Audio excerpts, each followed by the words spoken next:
واصحابہ ومن والاه اما بعد 22 منٹ رہتے ہیں افطاری میں، تو آپ لوگوں کے سامنے میں کچھ باتیں عرض کروں گا مختصر، اس کے لیے توجہ چاہتا ہوں۔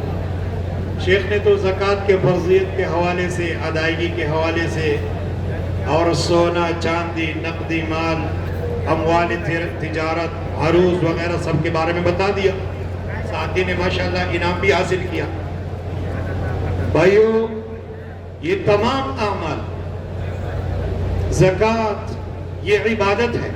زکوٰۃ اصل میں لغوی معنی میں پاکی کو کہتے ہیں۔ کس کو کہتے ہیں؟ پاکی کو۔ اپنے مال سے جو ہے نا وہ زکوٰۃ دینا، اپنے مال کو پاک کرنا ہے۔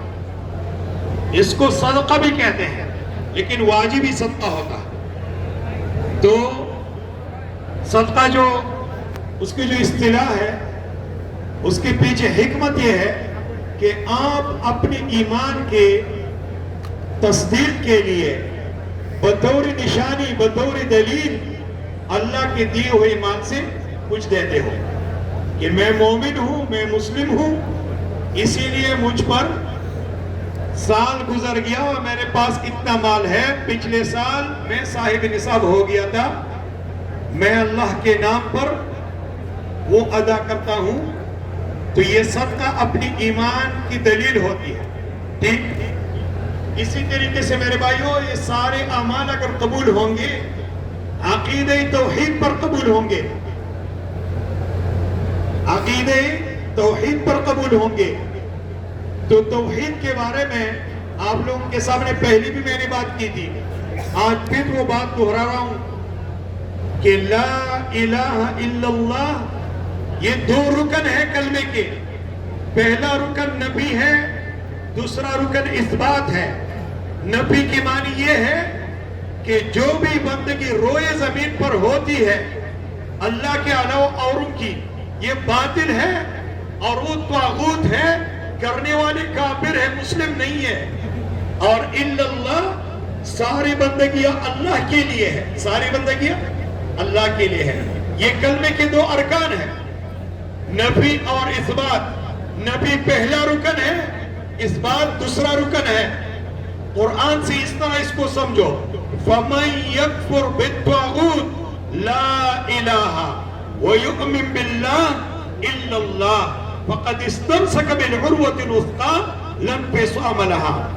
جس نے کفر بالطاغوت کیا، ایمان باللہ لایا، تو اس نے مضبوط کڑی پکڑ لیا جو ٹوٹنے والا نہیں ہے، اور یہ اس کو اللہ تک پہنچا کے رہے گا، جنت میں داخل ہو کے رہے گا۔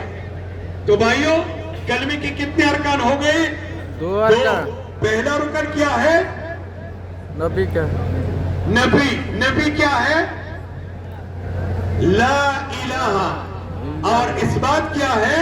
الا اللہ۔ یہ کلمے کے دو ارکان ہو گئے، پہلے جز کے۔ پھر کلمے کے دوسرے جز کے بھی دو ارکان ہیں۔ دوسرا جز کیا ہے؟ محمد الرسول اللہ، اشہد ان لا الہ الا اللہ واشہد ان محمد الرسول اللہ۔ لا الہ الا اللہ محمد الرسول اللہ ہے، یہ دوسرا جز ہے محمد الرسول اللہ۔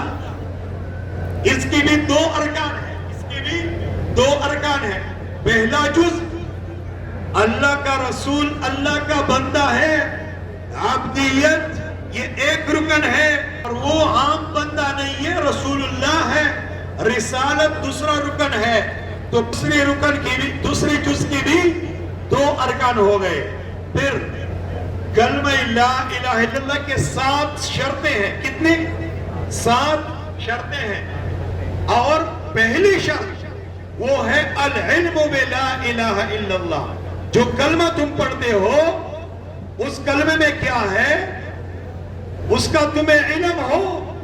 اگر علم نہ ہو، ایسے ہی کلمے پڑھتے رہو، لاکھ بار نہیں، کھرب بار نہیں، ارب بار نہیں، روئے زمین کے بر کے اوپر ذرات کے برابر کہو، حجر اسود کے سامنے کھڑے ہو کر کہو، لیکن مسلم نہیں ہو جب اس کلمے کے